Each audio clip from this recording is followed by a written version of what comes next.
সর্ববৃহৎ আঞ্চলিক শক্তি তথা তীব্রমত দলের সৃষ্টি হয়েছিল বিজেপি বিরোধিতাকে কেন্দ্র করে, সিএ বিরোধিতাকে কেন্দ্র করে, সেই সঙ্গে কেন্দ্রের ডাবল ইঞ্জিন সরকারের রাজনৈতিকগতভাবে প্রশাসনিকভাবে তীব্রসাদের শোষণের বিরুদ্ধে। যে ইস্যুকে কেন্দ্র করে তীব্রমত দল উত্থান, আজ সেই ইস্যুতেই তীব্রমতা আত্মসমর্পণ করেছে বিজেপির সামনে। বিজেপি দলের সঙ্গে তীব্রমত দল যেভাবে রাজনৈতিকগতভাবে জোটে আবদ্ধ হয়েছে এবং সরকারে যোগদান করেছে, তাতে এর যে জনগণের মধ্যে তীব্রমত দলের রাজনৈতিক উদ্দেশ্য এবং রাজনৈতিক আদর্শ নিয়ে প্রশ্ন তোলা হচ্ছে। তীব্রমত দল যেখানে আঞ্চলিকতাবাদে বিশ্বাসী, রাজ্যভাগে বিশ্বাসী এবং নাগরিকত্ব সংশোধনী আইনের বিরুদ্ধে সরাসরি লড়াই করে, ঠিক সেই পরিস্থিতিতে আজ তীব্রমত দল কিসের ভিত্তিতে বিজেপি সরকারে যোগদান করেছে, অথচ সরকারে যোগদান করে সরকারি সুযোগ সুবিধা নিয়ে এর যে তীব্রসাদের কথা ভুলে গিয়েছে। কারণ গ্রেটার ত্রিপুরার স্বপ্নকে সাকার করার জন্যই এই তীব্রমত দলের সৃষ্টি।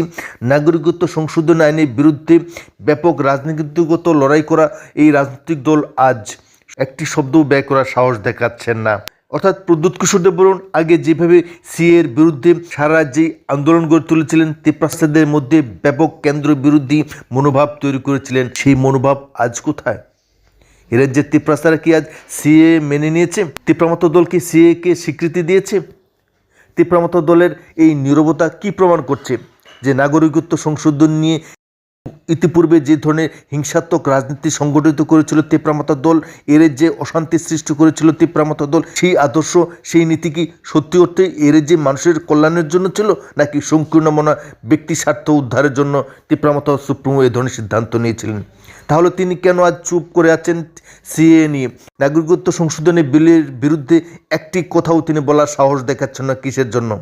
শুধুমাত্র সংকীর্ণ স্বার্থের লোভে? ওনার বোন কীর্তি দেববর্মাকে প্রার্থী করার লোভেই কি আজ তিনি সিএ নিয়ে মুখে তালা দিয়ে রেখেছেন?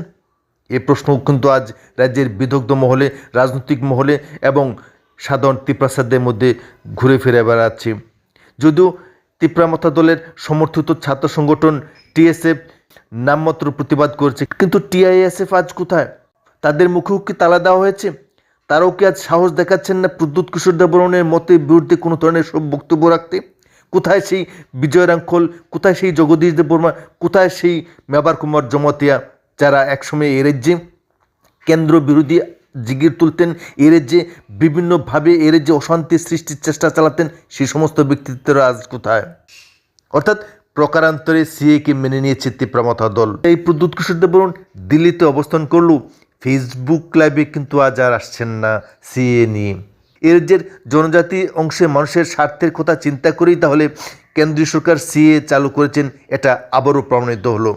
প্রদ্যুৎ কিশোর দেববর্মনের এই নীরবতা থেকে এটাই প্রমাণিত হচ্ছে, কিন্তু আজ প্রকারান্তরে বিজেপির নীতিকে সমর্থন করছেন। অর্থাৎ বিজেপি যা করছে তাকে নীরব সমর্থনের মাধ্যমে এই যে তীব্রসাদের কতখানি উন্নতি করবেন, সেটা ভবিষ্যতেই বলবে।